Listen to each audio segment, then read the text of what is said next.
पिछले 2 वीडियो में आपने देखा कि यूरिया किस प्रकार नाइट्रोजन का सबसे सस्ता और सबसे समृद्ध विकल्प है और किस प्रकार नाइट्रोजन को हम सूक्ष्म जीवों के प्रयोग से विस्थापित कर सकते हैं।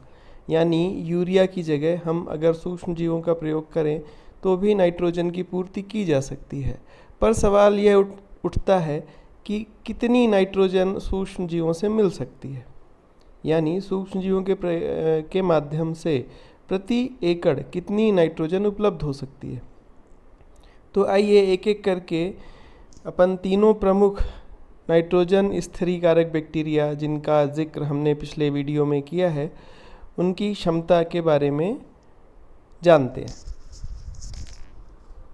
एजिटोबैक्टर जो मक्का, चावल, गेहूं और अन्य प्रकार की गैर दलहनी फसलों में प्राकृतिक असहजीवी नाइट्रोजन फिक्सेशन करता है, यह औसतन 60 किलोग्राम नाइट्रोजन प्रति हेक्टेयर की पूर्ति करता है, यानी 130 किलो यूरिया के बराबर प्रति हेक्टेयर नाइट्रोजन इससे मिलती है।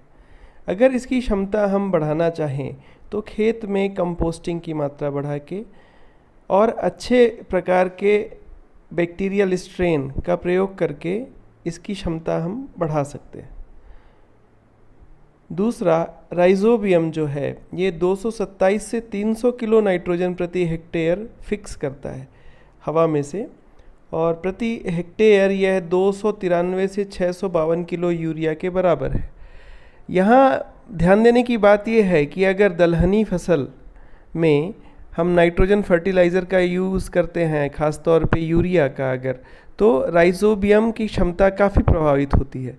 फिर वह उतनी तेज़ी से नाइट्रोजन फिक्स नहीं करता क्योंकि उसे आसानी से मिल जाती है, पौधे को भी मिल जाती है, तो ना तो पौधा उस पर किसी प्रकार का बायोकेमिकल दबाव बनाता जिससे कि वह और आगे नाइट्रोजन फिक्स करे।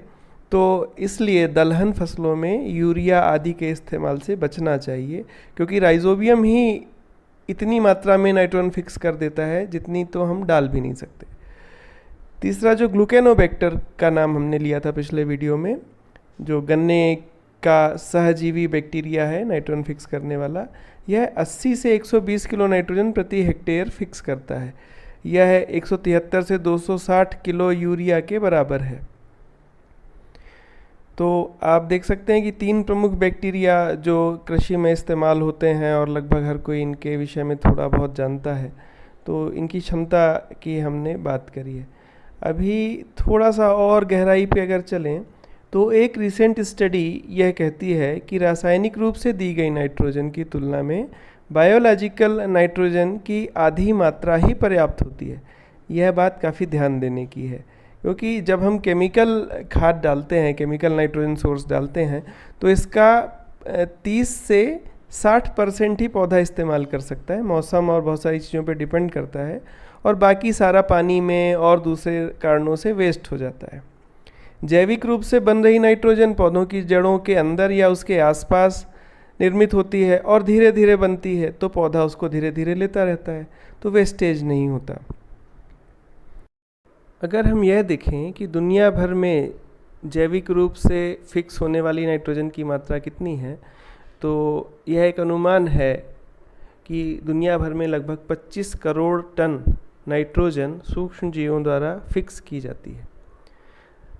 सबसे महत्वपूर्ण बात यह है कि नाइट्रोजन स्थिरीकरण करने वाले मित्र सूक्ष्म जीव फसलों में प्रयोग किए जाने पर उनकी वृद्धि और पैदावार बढ़ाने के साथ साथ कई रोगों से बचाते भी हैं और मिट्टी का स्वास्थ्य बेहतर बनाते हैं।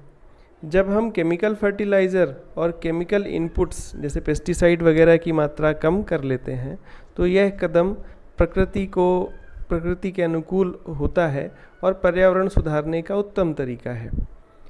तो पिछले 3 वीडियो की जो सीरीज़ थी नाइट्रोजन और यूरिया के ऊपर और बैक्टीरिया के ऊपर, तो उसमें आपने यह देखा कि किस प्रकार सूक्ष्म जीवों का प्रयोग करके हम यूरिया से मुक्ति पा सकते हैं, और अगर हम सूक्ष्म जीवों का प्रयोग नहीं कर रहे हैं तो यूरिया से आसान और सस्ता विकल्प कुछ भी नहीं है। शर्त यही है जब हम सूक्ष्म जीव प्रयोग करें कि वे उत्तम गुणवत्ता के हों और खेत में प्रयोग किए जाते वक्त जीवित अवस्था में रहें। खेत में ऐसी चीज़ों का प्रयोग ना करें जो सूक्ष्म जीवों के लिए हानिकारक हैं, जैसे अत्यधिक मात्रा में एंटीबायोटिक, कॉपर और ऐसी चीज़ें जो मिट्टी को कड़ी करती हैं। ऑर्गेनिक मैटर यानी कंपोस्ट की बढ़िया मात्रा का प्रयोग लगातार होते रहना चाहिए। यह जानकारी अच्छी लगी हो तो चैनल को सब्सक्राइब करना ना भूलें और अपने मित्रों को भी ज़रूर बताएं। धन्यवाद।